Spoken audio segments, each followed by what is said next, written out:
सकाळी नाश्त्यासाठी बनवा हा मस्त क्रिस्पी असा गरमागरम पोहा कटलेट। त्यासाठी एक वाटी पोहे 2-3 पाण्याने स्वच्छ धुवून घ्यायचे आहेत। नंतर मग थोडंसं पाणी टाकून हे पोहे साईडला थोडे भिजत ठेवायचे आहेत।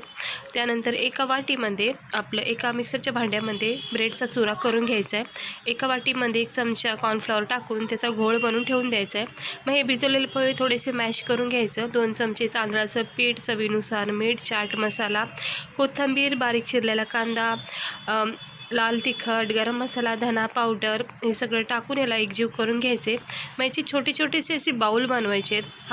हवं त्याच्यामध्ये अमूल चीज किंवा असं रेडीमेड जे क्यूब भेटतं बघा चीजचा, ते सुद्धा टाकून याचे छान असे बाउल बांधायचे आहेत। मग याचं कॉर्नफ्लॉवरचं जे पाणी ना त्याच्यामध्ये डिप करून थोडेसे ब्रेड क्रम्बमध्ये डिप करून मग याला गरमागरम तेलामध्ये छान क्रिस्पी रंग येईपर्यंत याला असं फ्राय करून घ्यायचे आणि गरमागरम केचपसोबत किंवा चहासोबत याचा आस्वाद घ्यायचा आहे।